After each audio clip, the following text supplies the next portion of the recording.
I almost felt at one point after the stroke as if I didn't know that person anymore, that the pre-stroke Avrel anymore.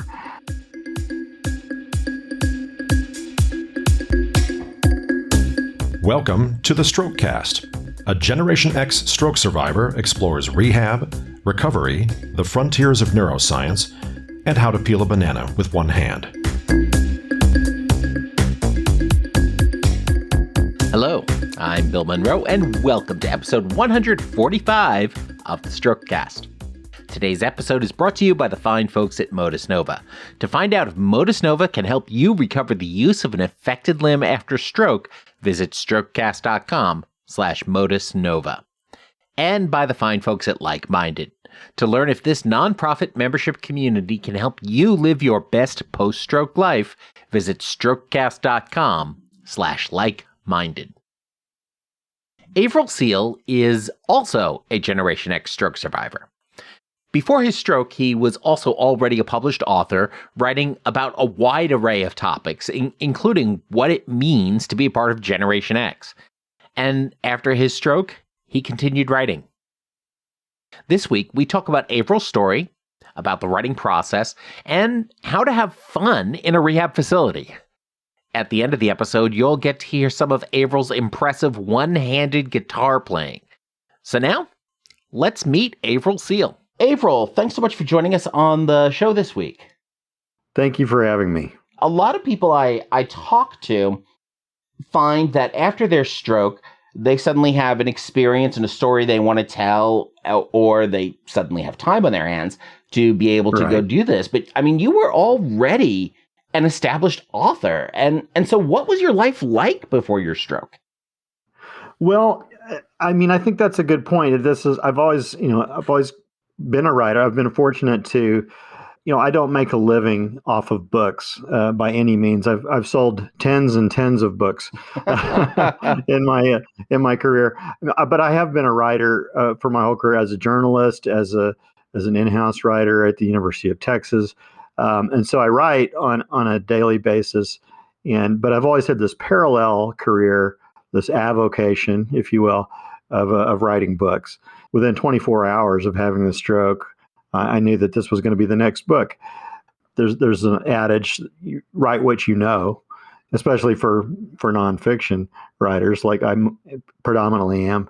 And so I knew that stroke was what I was going to know for the foreseeable future. And so that I literally started thinking about and sort of outlining this book in my head, sitting in the ICU in the hospital room. So it's what I do. It's what I love to do. Since stroke inserted itself into my life, I knew that was going to be the book, the next book. Once we're suddenly in that stroke environment and our brains switch into emergency mode, everything sort of goes back to the core things that we are good at or passionate about and that we've been doing for a super long time. I remember laying on the gurney in the ER thinking, well, now I know what I can give for a keynote speech at some time. Exactly. Yeah, it's a clarifying moment for sure. Well, exactly. I think that's one of the things that's really interesting. When you say describe it as a clarifying moment, could you talk a little bit more about what you mean by that? Well, any sort of life and death situation in which stroke is, and it certainly was in my case, because they had to do brain surgery in order to stop the bleeding. It does reorder and clarify your priorities, your values as a person, the things that you want to get out of life. And I feel like, and this wasn't any sort of dramatic twist in my life. It's not as if I was just a freewheeling playboy with not a care in the world before all this, and then suddenly, I had a stroke and I had this clarifying moment. But it does, and I talk about this a little bit in the book, but I almost felt at one point after the stroke as if I didn't know that person anymore, that the pre-stroke Avrel anymore, and it was an odd sensation, and I don't believe it was necessarily accurate. But I kind of felt like I think it's impossible to know really what you have until it's gone. I had what I consider to be a pretty charmed life, and still do have a charmed life. Wonderful wife, 3 kids, who I'm now getting to watch, grow up, and good job, passions that I can still indulge, in ways that I can still grow. But there was the sense after the stroke, as the kind of memory of myself beforehand faded, that I didn't really know that person anymore, or that person didn't appreciate what he had. It really sort of shifts how you can look at all this stuff. So, I mean, you mentioned that it ultimately ended up with you in brain surgery. So, I mean, what happened that day? How did your stroke first manifest? Well, it just completely out of the blue. I mean, it manifested as I was actually getting ready. I had just published another book, and I was getting ready for another podcast in support of that book, actually. And I was moving. I was moving my laptop and so forth to an area in our offices that was a private kind of a storage closet kind of a deal. So I wouldn't disrupt other people in this public area.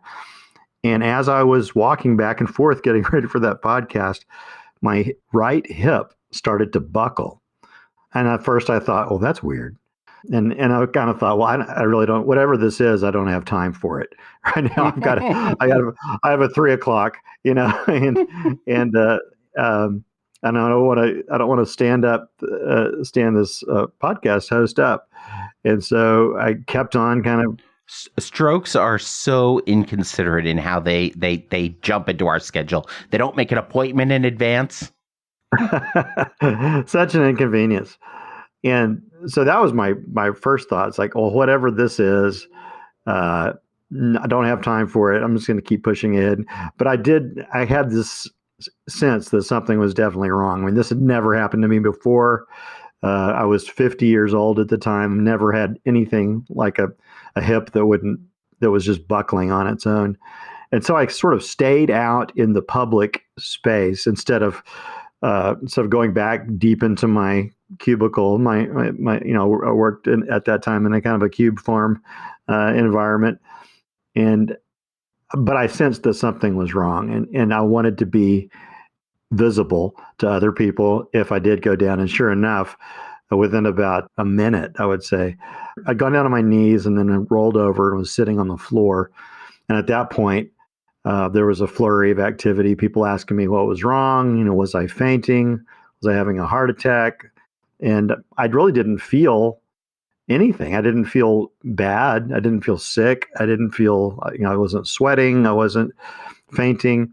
I just, I looked down at my arm at one point and I tried to move it and I couldn't move the arm. The sensation probably of that. But it was kind of a weird, almost an out of body experience, but just with the arm. Very odd. But I never lost consciousness at that point. My coworkers called 911.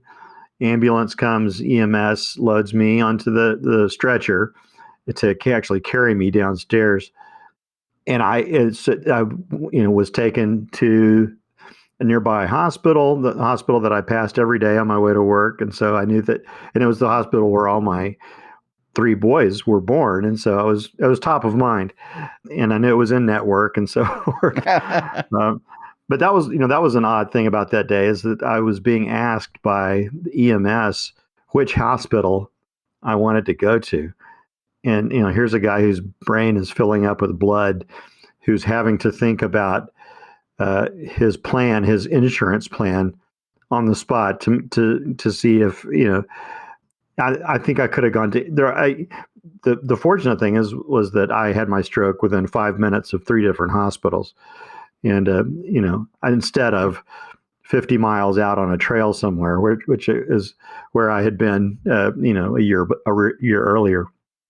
So could have been a lot worse in that regard. But I mean, that was a sort of a moment where I almost started writing the book at that point, thinking, well, why in the world am I being asked in this day and age, when we can put a man on the moon and split the atom, why am I being asked which hospital I want to go to? What if I was unconscious? What would happen then? So just all sorts of questions about the medical industry and the insurance industry were presenting themselves to me, even as my brain was filling up with blood. And so I kind of intuited at that point that there was a book in there somewhere. So yeah, and then exactly 4 hours later, I had been transferred to another hospital because they kept doing CAT scans on me, and they kept seeing that the bleeding was spreading, and so I was taken to the hospital, and that's actually kind of within or adjacent to the university there, which I probably should have thought of in the moment, but wasn't top of mind. For some reason, your brain wasn't making optimal decisions at that moment. Yeah, I wonder why. What are the odds? Right. But yeah, they had a better neurological. It was the same family of hospitals, but they had a better neurological team apparently at the university hospital, and so I was put back in an ambulance, went right past my office again in the 5 o'clock traffic on a Friday afternoon, and was then taken to Del Seaton is what it was called. And at that point, the bleeding had gotten so bad that I passed out. I had a seizure, passed out, and then was straight into surgery at that point. So, and next thing I knew, I was waking up. It was probably 9 o'clock that night, and was waking up from the surgery, not even aware that I had surgery. Although the 40 steel staples in my skull might have been in my scalp, might have been a clue. Again, you're just in this kind of in the fog of war. I actually asked my wife the following morning, did I have surgery yesterday? I was still out of it. I was still on all kinds of pain medication, and so that was the day in a nutshell. The day and the following day. Were they able to identify the cause? Well, that was a matter of a little bit of a mystery, and it still is a little bit of a mystery.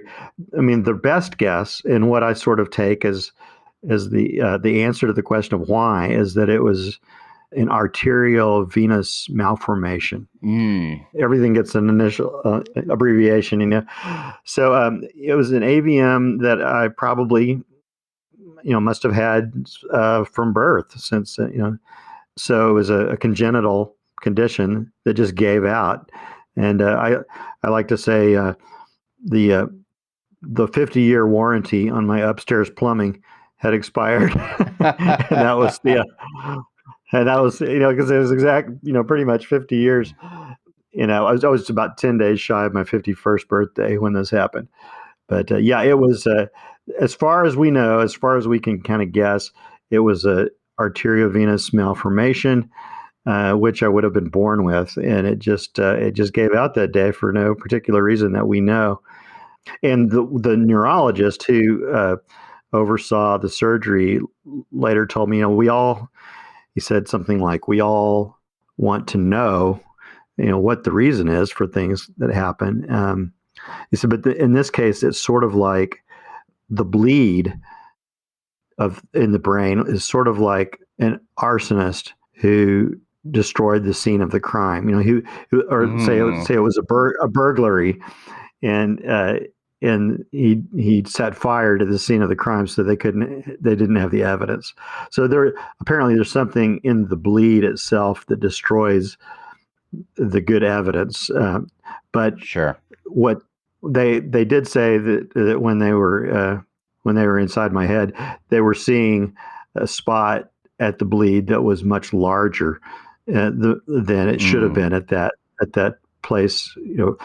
The way blood vessels work is just like the way plumbing works. They get smaller the farther away from the source, farther away from the heart, and there should not have been a blood vessel an artery, I should say, this large around. that far from my heart. And so they kind of concluded from that it was this AVM. Yeah. AVMs are just one of those things. It's really interesting how that happens. And I've talked to, and we've had a number of folks on the show who've had an AVM, which is, the blood vessels, as they typically get smaller and smaller and smaller away as you get from the heart, connect to others, then they get gradually bigger and bigger and bigger to return blood to the heart through the veins. When that plan gets all messed up in utero in early development for some reason, and the plans get messed up and they start reconnecting at different sizes and just turn into this whole tangled mess. Now you've got just this weak spot that can grow and grow for years until one day that weakness, maybe it's one vessel that's too big connecting to one that's too small, it just starts failing and leaking or bursting, and you've got a big problem. And the only way to find out you have an AVM is to, either have a stroke or to have an MRI and have somebody actually looking at that stuff. Otherwise, you're just not going to know. Yeah, that's exactly right. Just something I'd never thought of. Interestingly, my mother had an AVM, when you have a stroke, you have this kind of standard set of questions that everybody asks you, and one is, do you have a family history of stroke? And I did not, but I did have a family history of AVM.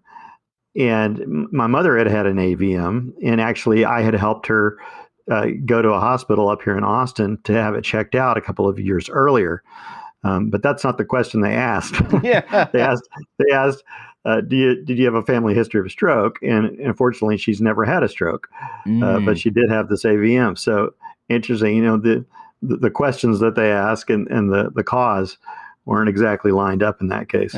That's always an interesting thing when you have to ask the right questions to know if it was that case. So then after your surgery, and they stop this bleed, they get the initial issue taken care of. What sort of deficits were you left with then in those early days? Well, I was flat on my back. I as one usually is. But the following morning, I couldn't even sit up, of course. But then, in fairly short order, I give the hospital great credit for really trying to get me moving as early as possible. And that week in ICU, they were getting me up out, and they were trying to get me to stand, seeing what I could do, kind of testing the limits of those capabilities. But the first time I looked in the mirror was really a shock, and I describe in the book, it was like my hair was still orange because of the iodine that they had put in it. They hadn't shaved my head when they did brain surgery. They had just dumped a bunch of iodine on my scalp and gone in, and they hadn't washed my hair, of course, at that point. So I had this orange hair. I had this dot between my eyes, which apparently is where they had kind of lightly impaled me in this device to keep my head still during the surgery. To get back to your question, I was in a wheelchair for, I would say, roughly a month. I was starting rehab during that time, and I was, when I was 3 weeks, let's say, after post-stroke, I started walking in earnest in PT, physical therapy. But it was 10 feet at a time, 30 feet at a time, that sort of thing. And then back to the wheelchair to get back to my room, transfer back to the bed, and so forth. So I spent about 5 weeks in hospitals. Yeah, I was going to say doing that 10 to 30 foot walk probably left you at that point more exhausted when you did your hundreds of miles of trail hiking. That's exactly right. I mean, that was the shocking thing to me, is that a year before I had done a 100-mile trek in over about 8 days. So it was 15 or 18 miles a day. And so I was, I was proud of that fact that I had made that hike. And now 100 feet was, took 15 minutes with somebody bracing my knee and rolling along on a rolling stool and bracing my knee and so forth. And so that was a shock to me. And I never considered myself athletic. I've been an active person all my life, and did a lot of yard work and a lot of camping and that sort of thing, but was never a track star. But even so, I mean, having that deficit all of a sudden is just a shock. It's depressing. One just has to make the best of it. You're 3 weeks after your surgery and stroke. They're getting you up and walking a few feet. How long then did you spend in inpatient rehab, or did you go straight to inpatient rehab? I did. So yeah, let's call it 5 weeks in hospital, and then 5 more weeks in inpatient rehab facility, neuro facility that was outside of Austin, and that was about I would say 15 people in a house, sort of like a dormitory setting, but all one level, of course, and so that was sort of a halfway house, trying to get people acclimated to living their lives, how to take a shower by yourself, how to function in a kitchen, how to feed yourself, how to go grocery shopping. So we had these community outings. We would have outings to a gym, where we would go and work out for a little while. And we would go to a grocery store and sort of learn how to use a shopping cart like a walker. And we would buy groceries to cook for the rest of the house that night, however, 15 or so people. And so we were in smaller groups that would break out and do these sort of socializing outings, just little by little. I mean, I think it was a really good program, and little by little, it did help me get more prepared to come home for the move home. But it was 10 weeks from the day of the stroke to the day I slept in my own bed again. And so when you're going into that rehab facility, then I'm guessing you're struggling with walking. Probably your arm still isn't online fully. Mm-hmm. What other deficits are you living with at that point? I had a left brain stroke, and as I'm sure you know, that's left brain is language center, and so a lot of, well, let me back up. I will say stamina, of course, is one thing that goes pretty fast. And so a lot of my rehab was cognitive rehab in the sense of, I would go for an hour and sit with this nice woman, and we would play Scrabble, and she would give me quizzes. And it was under the heading of speech therapy, but it was really cognitive therapy. Speech therapy and speech language pathology probably has the worst branding of any of the specialties in the stroke world. Yeah, quite the misnomer. I mean, they do work on speech, but that's just a small part of it. And I was really lucky. I mean, I could have had full on, based on where my stroke was, where the bleed was, I could have had full on aphasia.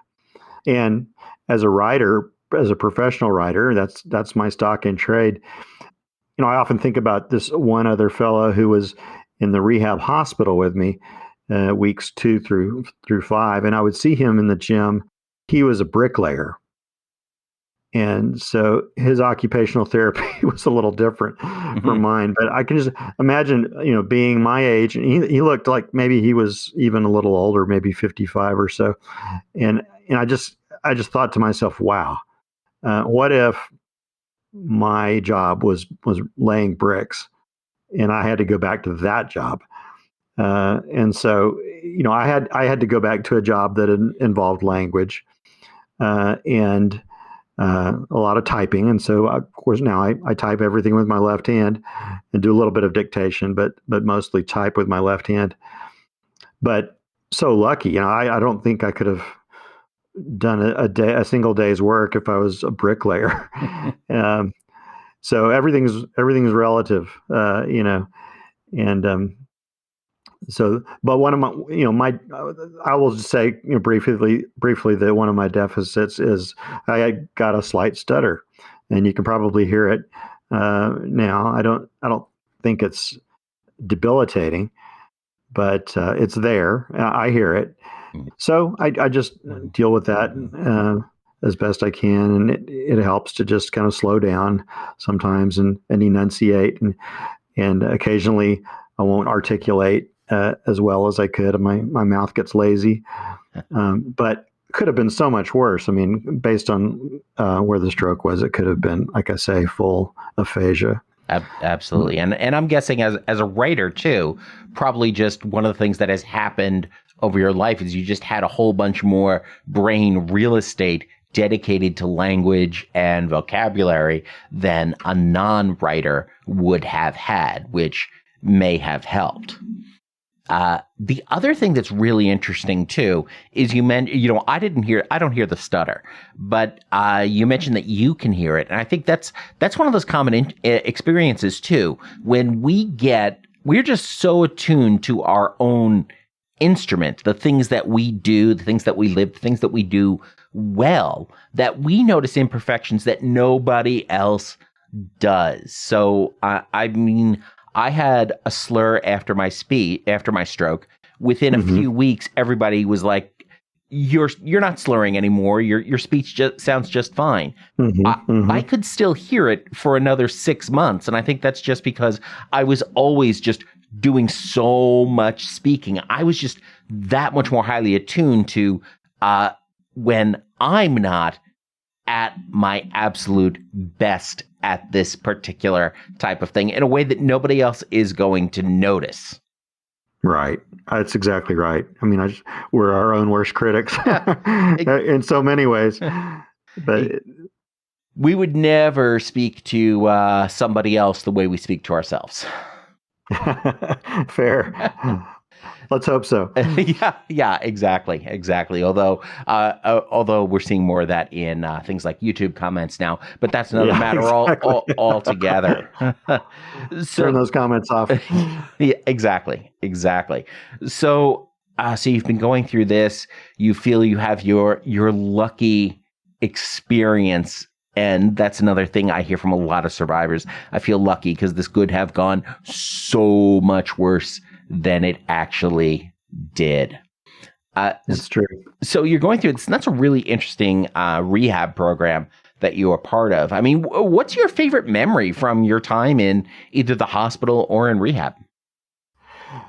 Well, that's a great question.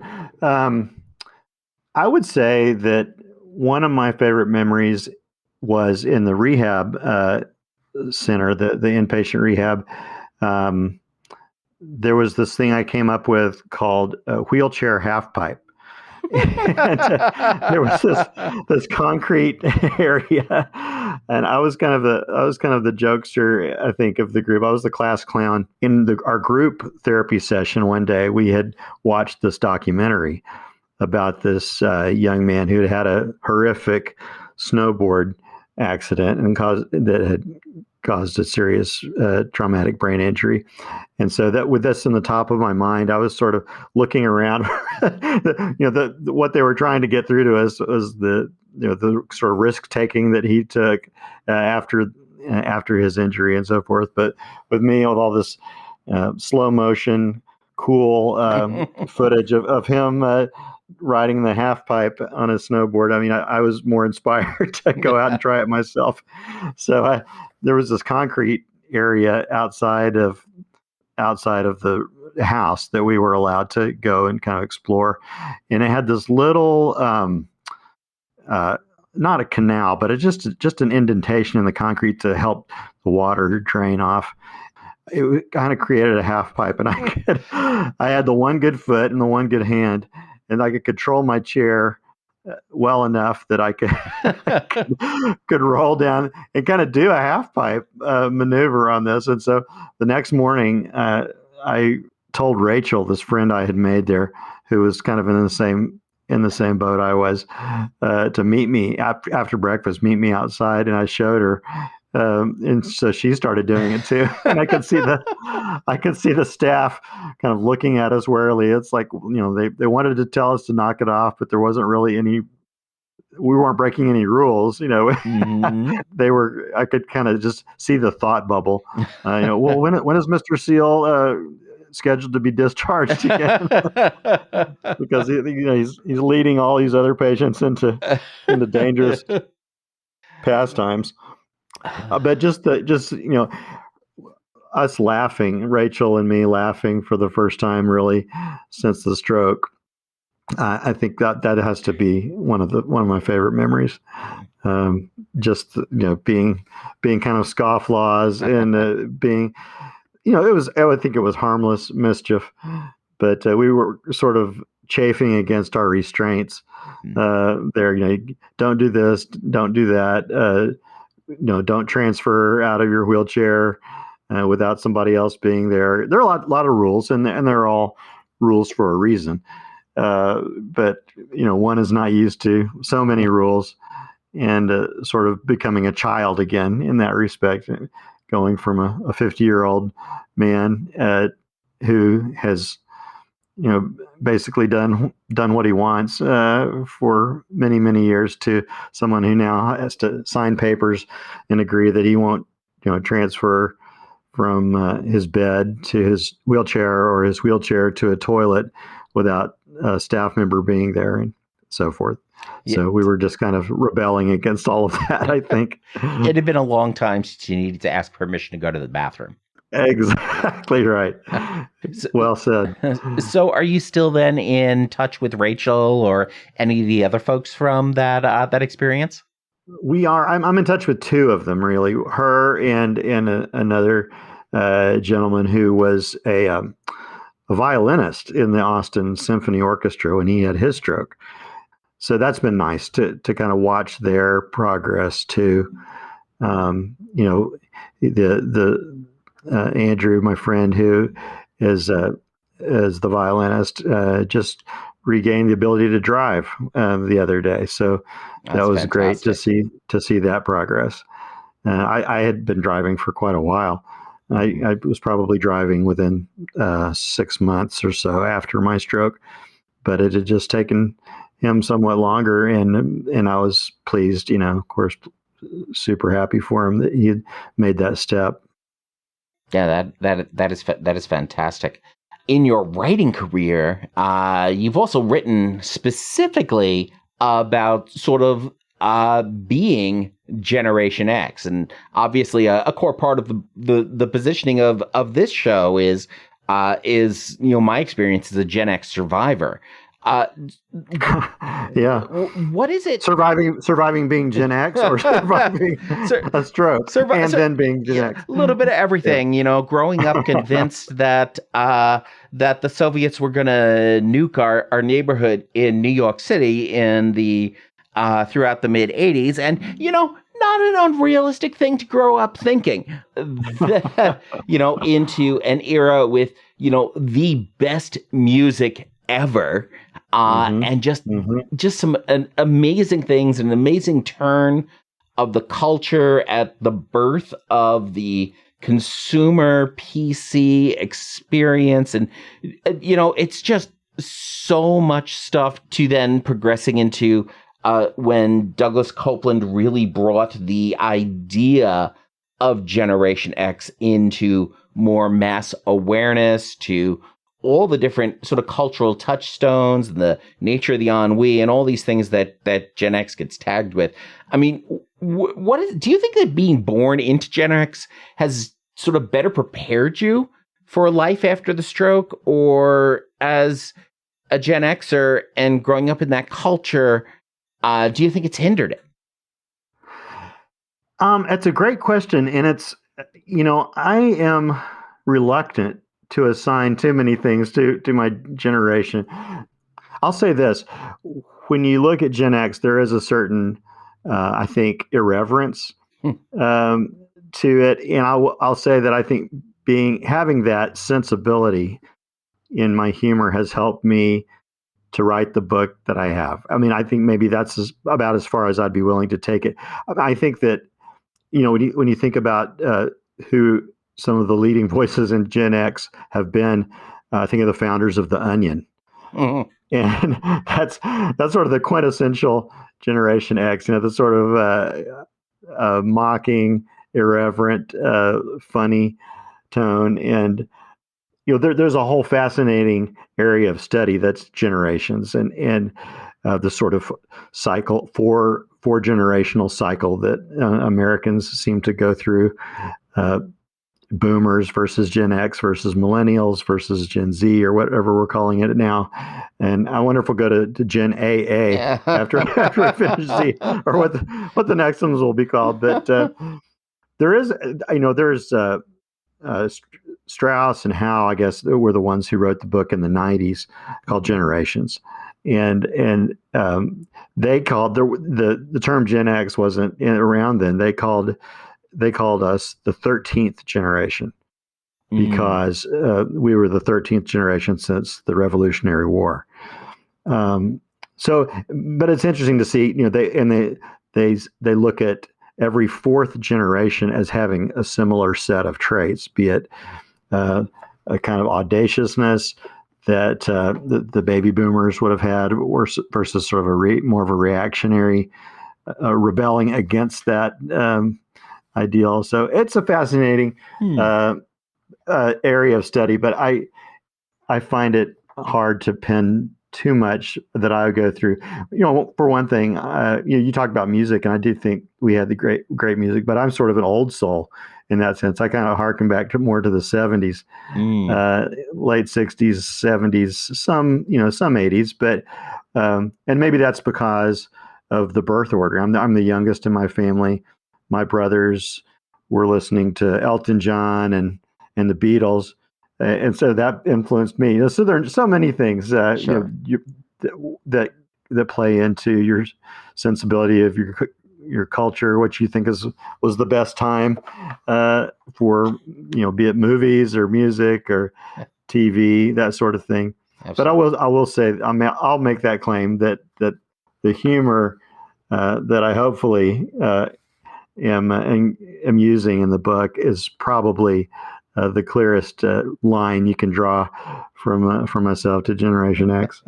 and that makes a lot of sense. I think you talk about the music you growing up with. I think my parents in the 70s, listening to a lot of music in the 70s and whatnot, meant that as a younger kid, my favorite one of my favorite songs of all time was Terry Jack's Seasons in the Sun, which, let me tell you, if you ever really want to bring down a karaoke bar, choose to sing Seasons in the Sun.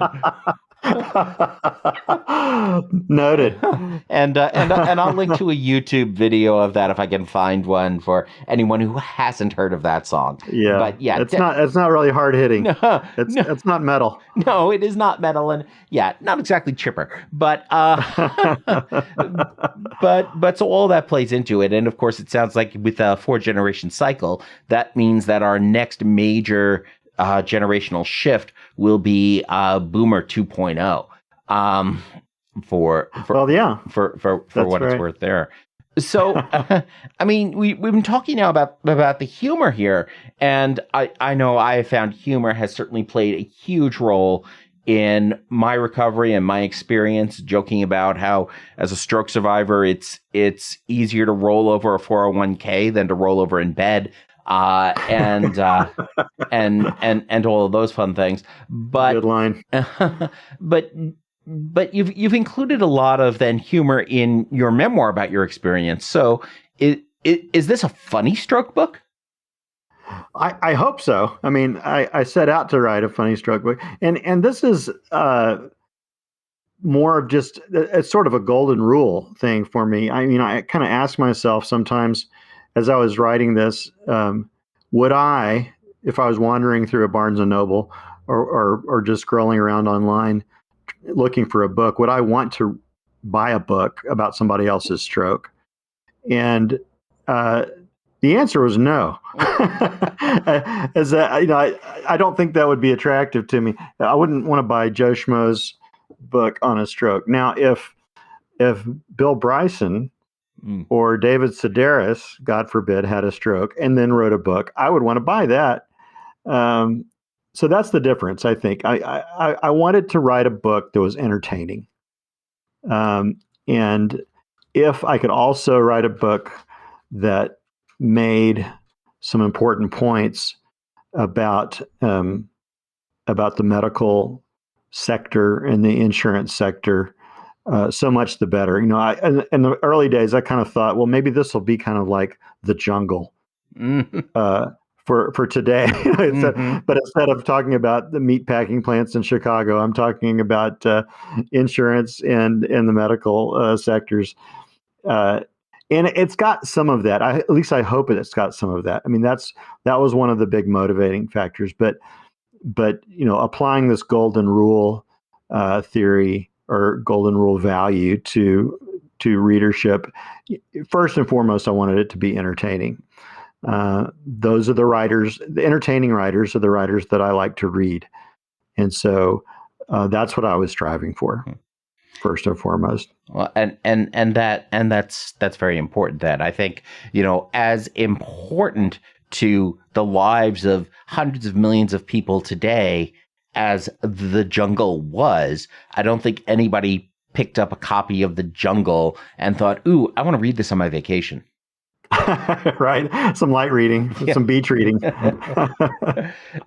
So when you're trying to include this humor then, and you're trying to make sure that there is that value for the reader, that they're going to learn something, that they're going to learn something about the medical field, that they're going to learn more about stroke and maybe how people's brains can actually work. I mean, how do you then balance putting humor in that in a way that's going to make people smile or laugh or think, but not cringe uncomfortably? Yeah, that's a really good question. I think it's just case by case. I mean, I have to read every sentence, and with this golden rule principle in mind, how does it make me feel to write it?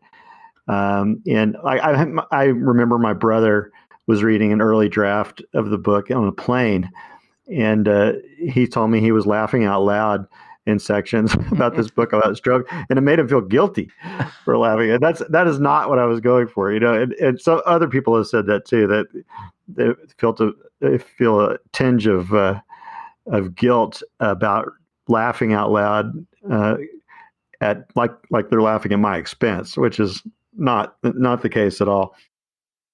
But it's very much a case by case basis, sentence by sentence.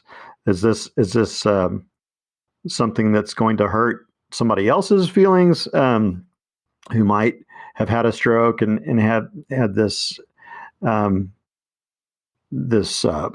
symptom or this scenario? And I think I have an irreverent streak in me naturally, and maybe it's because of this Generation X thing that we were just talking about.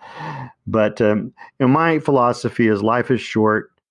We might as well laugh if we can laugh, and that just tends to make everything better. And if if the book is entertaining, and if that can be the sort of front door for people, then maybe some of the other things I talk about, some of the systemic problems that we're having, or some of the spiritual points that I try to make, maybe that's the substance of it.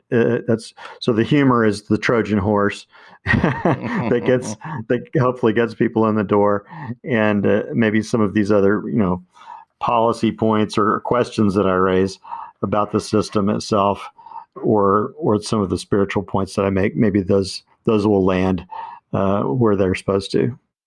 That's that whole spoonful of sugar helps the medicine go down right. type of thing that Mary Poppins taught us. Exactly.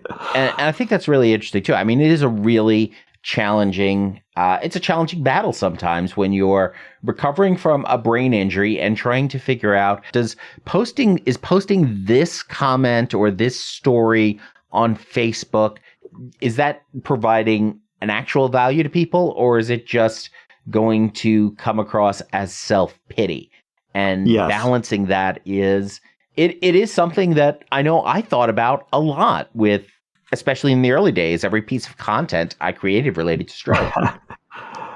Exactly. I mean, that's so true. I mean, and it's so tempting because, in a sense, victimhood is powerful, and sympathy is powerful. And so I've really tried to. I've probably failed at times. I mean, no doubt have failed, but I've tried to just really steer clear, make my posts positive.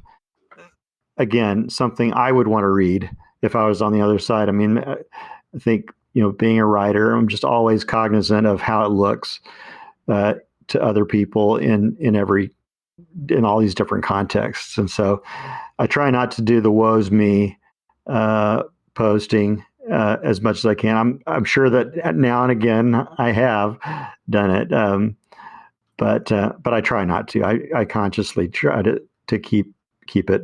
And when I do post about stroke, which is not at all the majority of my posts, I'll try to do it something inspirational instead of something laden with self-pity. Mm-hmm. Yeah, the woe is me is fine from time to time. It's when it becomes a personal brand that it becomes more of a challenge. Right. Yeah. Sure. Yeah. Again, what would I want to read if I was scrolling along? Exactly. It's not that. And always a great question for any piece, any content creator there. So, I mean, what we're seeing now too is in this era of content creation, we've got so many more ways of getting our stuff out there. And in books specifically, we've got, just this huge growth of self-publishing, which goes well beyond the vanity presses of decades past, to hybrid models, to commercial publishing. And I mean, you were already an author at the time of your stroke. And you ended up choosing an academic press to bring with one hand tied behind my brain to market. So why did you choose TCU as your publisher? Well, the short answer is because I could. It's not as if publishers were lined up outside my door and I chose them. I was in a begging mode. Just to be completely blunt, and had a connection there, had several connections there. And I knew their books, and I knew that they did quality work. They've, university presses like they are typically have boards of advisors, and so I could have published. I had published a number of books, self-published a number of books before this, and there are advantages to that. I mean, you can make changes easily, for one thing. It's sort of a on-demand publishing model. Somebody orders a book and the printer prints it and ships it and so forth. But there are downsides too, which you can't enter them in many contests. Will not accept self-published books, and so I may self-publish other books in the future if I A, can't get it published by somebody else, or B, just feel like it's more advantageous to publish it myself. But university presses are respected presses. They'll be around. We know they'll be around, I think, more than a fly-by-night small publisher. And I wanted to, that appealed to me too. So all those things combined made sense to go with the university press. Well, the university press it's a really interesting business model too, because I mean, and in part of it, there's a built-in incentive for them to be there because they've got all those professors who need to keep publishing stuff anyway. So there's sort of that built-in source of content and a vested interest in keeping it in existence. That's right, and I'm an imposter in that environment because I'm not a professor. I'm just a lowly staff writer at a university, not TCU, but at the University of Texas. Mm-hmm. But yeah, so you're right. I mean, they have they started and still are to a large extent faculty publication, in-house organs. But in my case, they saw clear to let me in the door as an imposter, and they saw value in the manuscript, and so I'm really grateful for that. That's great, and that they're probably also your local university press for folks who are looking for publishers may actually then be more accessible than we start thinking about some of the big publishing houses that are out there. Maybe easier to find local people who may have a connection, may be able to have some communication or some other channel with there as well. Mm-hmm. Right. So, I mean, as folks who are want to write their own book or their own memoir about their experience or something they've learned or some aspect of their stroke, I mean, what should they do to get started? If somebody wants to do this, I mean, how do you start besides just when you're just sitting down there do you just sit down there at that keyboard with that blank screen, or? Yeah. Yeah, that's a really good question. And I think that a lot of people, assume naturally that that's how it starts. You start with a blank page and you start on page 1 of chapter 1 and go from there.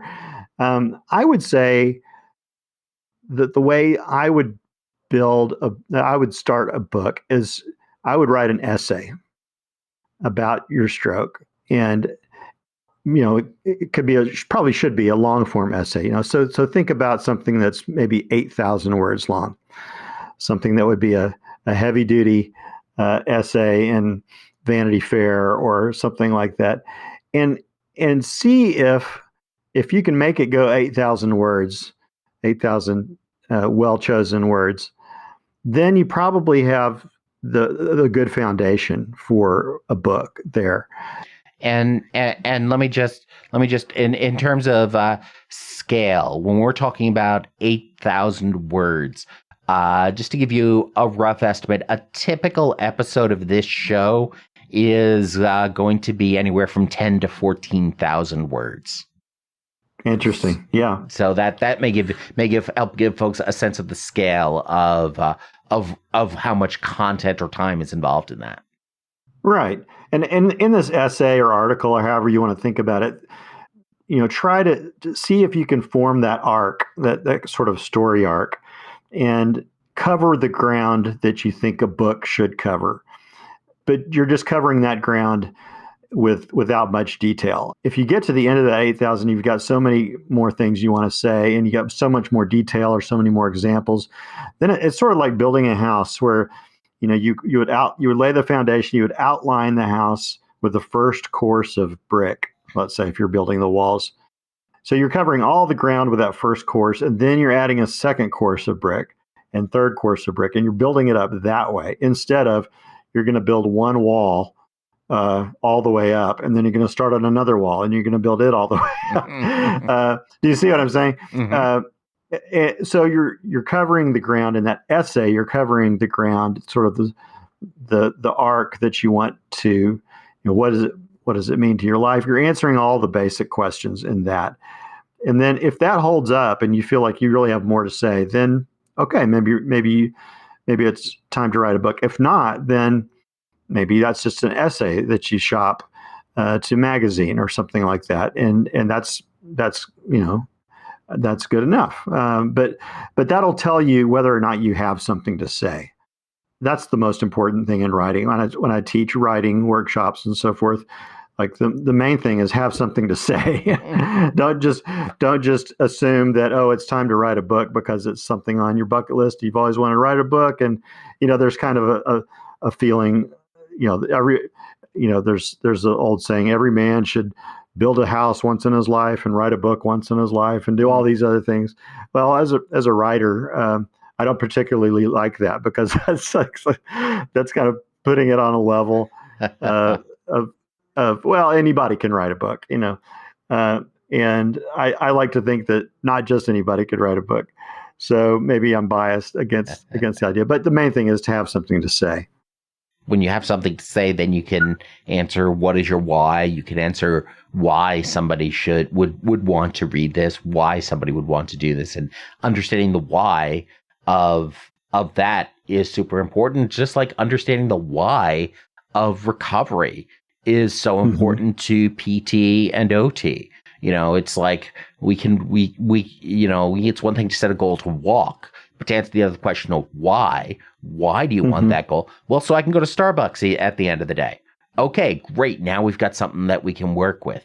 Why do you want your hand back? Well, so I can play guitar or any of those things. And those give you something to work with once you can identify that why, what you want to do and what you want to accomplish and what it is you have to say.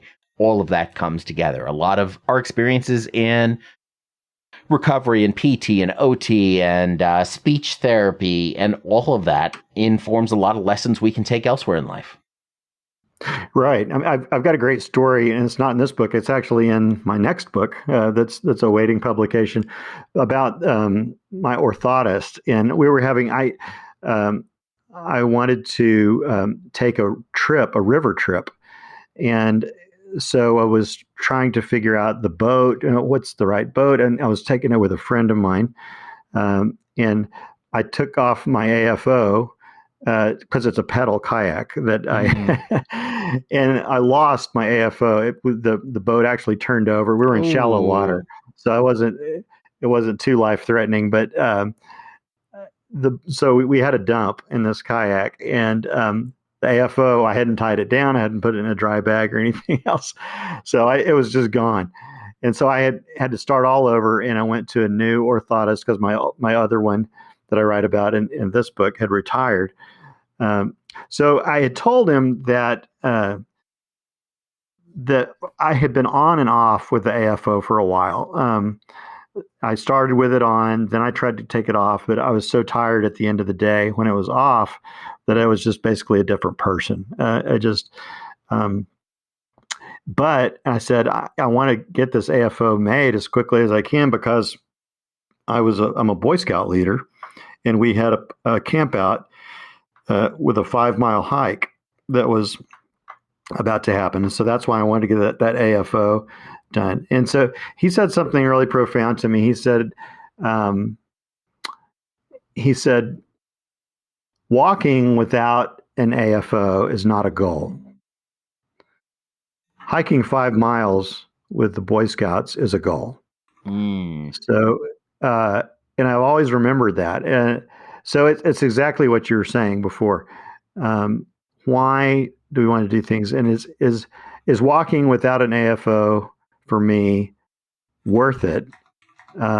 If at the end of the day I'm so tired I can barely lift my leg off the ground, or is it more quality of life to use the AFO, to use the crutch, as it were, and live a richer life, to be active and do things and experience the world. And so I've thought of that many times since then. I think there's a lot going on in that in that story. Absolutely.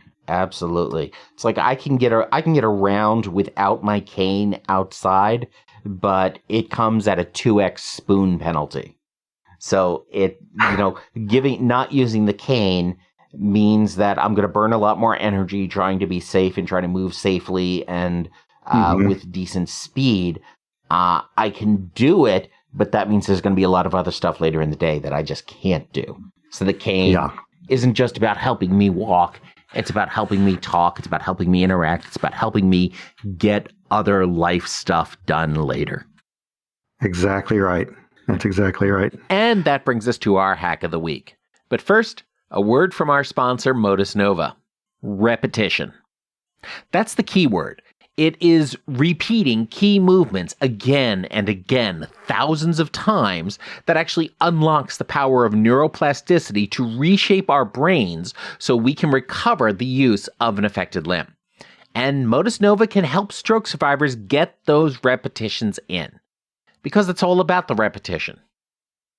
The Modus Hand is an AI-controlled, air-powered robotic exoskeleton that helps you move your hand through the exercises you do as you play games.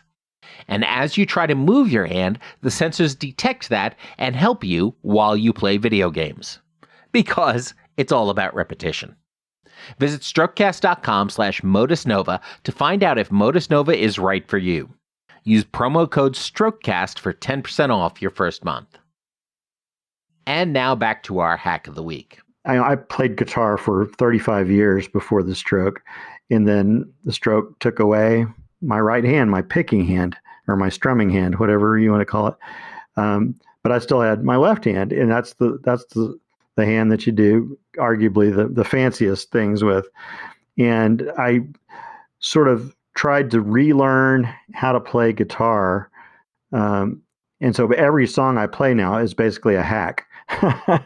It's a life hack because I'm playing only with my left hand, and I do it by hitting the string hard enough with my left hand to make it sound. So I've kind of turned the guitar into a percussion instrument in a way, like the piano is a percussion instrument because it's got hammers that hammer the strings. Well, my this method of hammering on, and that's what they call it, hammering on and pulling off of certain strings, is my new way of playing the guitar. So, I mean, when you look back on all this now, this journey over these recent years with career and books and life and abilities and recovery and guitar, and with all of this stuff, was your stroke ultimately a blessing or a curse? Yeah, it's a great question, and I think about it a lot. But in a way, it's sort of a parlor game, isn't it? I mean, if I had two boxes and I could check a box, have the stroke, don't have the stroke, I would check don't have a stroke. But not, unless we have some kind of special arrangement with the space-time continuum. That's not an option. So the real question, the actionable question I have found is, when you think about the yin and yang symbol, right? There's a black part of it and there's a white part of it. They're kind of paisley shaped, but each of those symbols has a dot in it that's its opposite. So if we think for a minute about that as blessings and curses. I mean, the stroke, I think definitely in my case, it was a curse of a kind. I would definitely wish it had not happened, for all sorts of obvious reasons. But the actionable question is, can we find that dot? So if for instance, we think of the curse as the black part of the black paisley, the black part of the circle, how do you find that white dot in the middle of it? How do you find the blessing within the curse?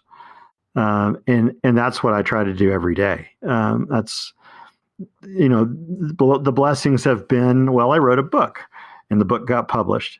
And so that's huge lemonade from the lemons, right?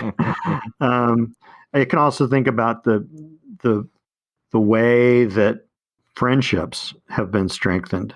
The outpouring of love and friendship that people around me, family and friends, showed during the stroke and in the aftermath of the stroke, that was a real gift. And I was able to witness those relationships become closer in most cases. That might not have happened. People that I've met along the way, like Rachel and Andrew, that I talked about earlier, would have never known that. They would have never made friends with those people were it not for the stroke. Would not have. I was on NPR not too long ago. All things considered, did a piece on my guitar playing. Well, that wouldn't have happened if I had just been, the sort of intermediate guitar player that I was before. I mean, it took the stroke to make that a story, and so that was an experience. So, taking all of those experiences, those are that white dot inside of the black portion of the yin and yang, and So maximizing that, I think, is what I can do, making that dot as large as I can make it and concentrating on that dot and not on the black space around it. I would say that's how I would answer that question. Fantastic.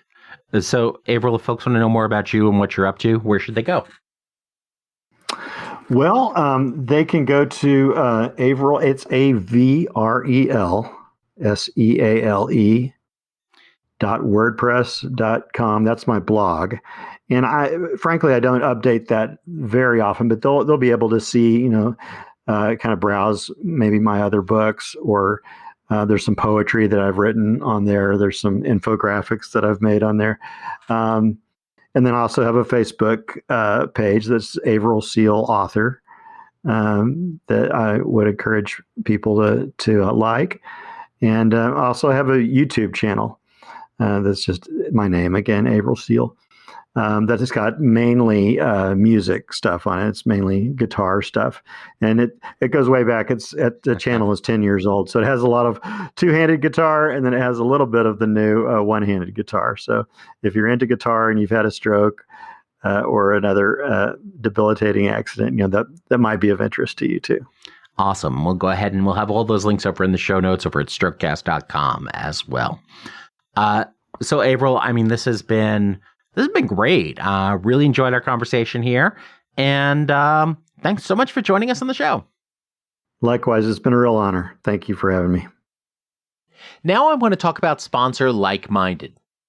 Jane Connolly of Heal the Brain with Jane fame started Like-Minded as a way to bring more services to the brain injury community by leveraging the power of technology and community. Like-Minded is a nonprofit membership program featuring sessions and classes from, some of my favorite people. Online classes are scheduled throughout the week, but if you need more flexibility, members get access to the recorded sessions. These are sessions led by occupational therapists, physical therapists, speech-language therapists, doctors, psychologists, and of course, stroke survivors. Members can attend as many sessions as they want and even get access to a private text messaging group for even more personal support. So get the support you need and deserve by joining Like-Minded today. Visit strokecast.com/likeminded to learn more. Use promo code Strokecast to save 20% off your first month. So, in non-stroke news, I was just a guest on the Caffeinated Comics podcast to talk about William Shatner's recent space trip and his recent album. That's right, Shatner has a new album out, and it's kind of amazing. I mean, it deals with themes like depression and guilt and loneliness and regret. It's kind of like, in some respects, it's sort of like he's starting a relationship with a new counselor, a professional one. And this album is sort of like the notes he prepared for the counselor before their first session so they can sort of hit the ground running. It's awesome, and it's awkward, and it's uncomfortable, and often that's as good a description of William Shatner as you're going to get. So check out that conversation that John Clark and I had on Caffeinated Comics. You can find the links to that in the show notes for this episode, or just go ahead and look for Caffeinated Comics wherever you get your podcasts. A few years ago, Craig Martin was on the show. He was a professional guitarist before his stroke. And after his stroke left him with hemiparesis, he had to teach himself to play guitar again, despite having full control of only one arm. And then he had another stroke, and so he did it again. Now he records music and shares the proceeds that he raises from that music with various stroke support organizations around the world. You can hear that interview over at strokecast.com/onlinebusker, and I'll also include the links in the show notes, of course. And the reason I bring that up is that Avrel is also a guitarist. He's developed a technique that actually requires just one hand to play and also sounds amazing. We're going to close out the show with some of Avrel's music today. And you can also head on over to his YouTube channel to not only hear more music, but to actually watch as he teaches you how he plays with just one hand. So be sure to check out the show notes at strokecast.com/Avrel. That's AVREL, Avrel, strokecast.com/Avrel for the links to Avrel's books and other platforms. Share this episode with a Gen Xer in your life by giving them the link strokecast.com/Avrel. Be sure to subscribe to the free Strokecast email newsletter at strokecast.com/news. And of course, as always, don't get best, get better. Thanks a lot. I'm Bill Monroe, and I'll talk to you soon.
The Strokecast, Bill Monroe, and Bill's guests provide general information and entertainment, not medical advice.